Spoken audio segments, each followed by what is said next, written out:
بسم اللہ الرحمن الرحیم۔ السلام علیکم ورحمۃ اللہ وبرکاتہ۔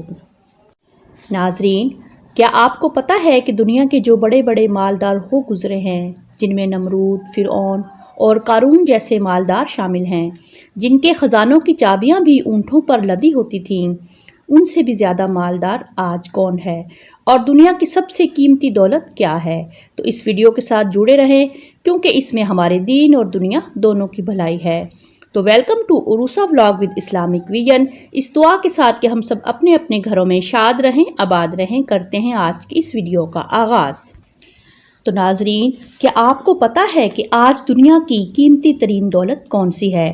تو اس کا جواب یہ ہے، ایمان کی دولت، یعنی اللہ پر اپنے واحد معبود کی حیثیت سے ایمان لانا، محمد صلی اللہ علیہ وآلہ وسلم پر اللہ تعالیٰ کے آخری رسول اور اللہ کے افضل ترین بندہ ہونے پر ایمان لانا۔ جس شخص کے پاس ایمان کی دولت ہے، بلا شبہ وہ دنیا کا امیر ترین شخص ہے۔ اگر انسان کے پاس روپے پیسوں کا خزانہ ہے لیکن اس کے پاس ایمان کی دولت نہیں ہے تو وہ دنیا کا غریب ترین بلکہ خسارے میں رہنے والا انسان ہے۔ اس لیے دنیا کے تمام بندے اور انسان ایمان کی دولت کو حاصل کریں، اس بات کی دل اور زبان سے گواہی دیں کہ اللہ تعالیٰ کے سوا کوئی اور عبادت کے لائق ہے ہی نہیں، وہ اکیلا ہے۔ اس دنیا جہان کے تمام کام سر انجام دینے والا اکیلا کارساز ہے۔ محمد صلی اللہ علیہ وآلہ وسلم اللہ کے آخری رسول اور اس کے بندے ہیں۔ اللہ نے انسانوں کی ہدایت کے لیے اپنی آخری کتاب قرآن مجید کو اپنے رسول محمد صلی اللہ علیہ وآلہ وسلم پر اتارا، جس میں دنیا اور آخرت کے تمام مسائل کا حل موجود ہے۔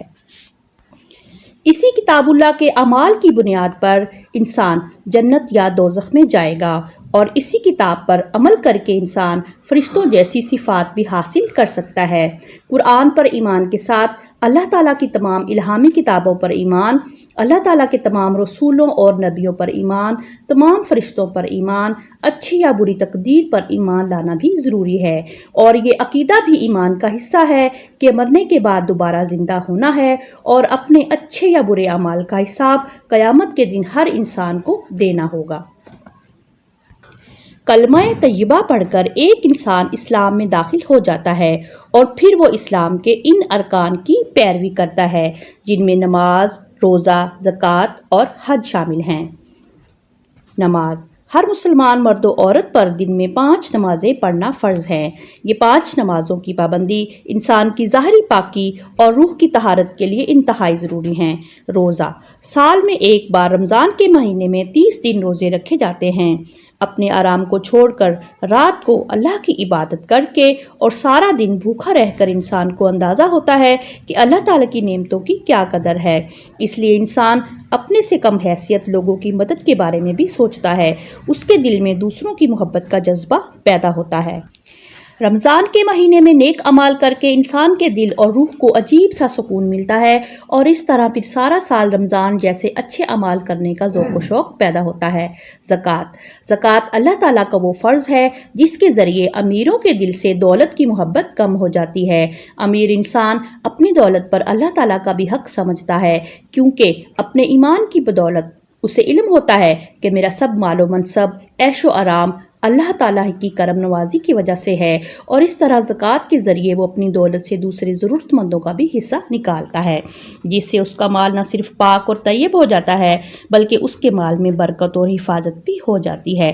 جیسا کہ زکوٰۃ کے فائدوں میں ذکر ہے کہ زکوٰۃ دینے سے مال کم نہیں ہوتا بلکہ مال بڑھتا ہے، اور اس مال کی حفاظت بھی ہو جاتی ہے، اور اس طرح معاشرے کے غریب لوگوں کی مدد بھی ہو جاتی ہے۔ حج ایک ایسا فرض ہے جو صاحب حیثیت لوگوں پر فرض ہے۔ حج کے فرائض کی ادائیگی میں انسان اپنا ملک، اپنا گھر بار، اپنا عیش و آرام، یہاں تک کہ اپنے گھر والوں کو بھی چھوڑ کر حج کی ادائیگی کے لیے نکل جاتا ہے۔ یعنی حج کا سب سے بڑا مقصد ہی یہی ہے کہ انسان کا سب سے پہلا اور آخری خیر خواہ اللہ تبارک و تعالی ہی ہے۔ اس طرح بندے کا اپنے رب کے ساتھ رشتہ مضبوط ہو جاتا ہے۔ حج کرتے ہوئے مسلمانوں کو روضہ رسول صلی اللہ علیہ وآلہ وسلم پر حاضری کا بھی شرف ملتا ہے۔ انسان مسجد نبوی میں گنبد خضرا کے سامنے جب اللہ تعالیٰ سے اپنی دعائیں مانگتا ہے تو اللہ تعالیٰ اپنے بندوں کی عرضوں کو ضرور سنتا ہے، اور اس طرح روضہ رسول صلی اللہ علیہ وآلہ وسلم پر حاضری سے ایک مسلمان دنیا اور آخرت کی تمام بھلائیوں کو حاصل کر سکتا ہے۔ اچھی یا بری تقدیر پر ایمان۔ اچھی یا بری تقدیر پر ایمان لانے کا مطلب یہ ہے کہ انسان کو جو ملا ہے، جو ملا تھا اور جو ملے گا اللہ کی رضا سے ہی ملے گا، نیز انسان کے ساتھ جو ہو رہا ہے وہ اللہ کی مرضی سے ہی ہو رہا ہے، یعنی کہ انسان کا ایمان یہ ہو جاتا ہے کہ اگر ایک پتا بھی ہلتا ہے تو اس میں بھی اللہ کی مرضی شامل ہوتی ہے۔ انسان پر جب اچھا وقت آئے تو اس پر خوش ہو کر اللہ کا شکر ادا کرے، اور جب برا وقت یا کوئی بھی آزمائش آئے تو اس میں بھی اللہ تعالیٰ کی مرضی تصور کرتے ہوئے صبر اور شکر سے کام لے۔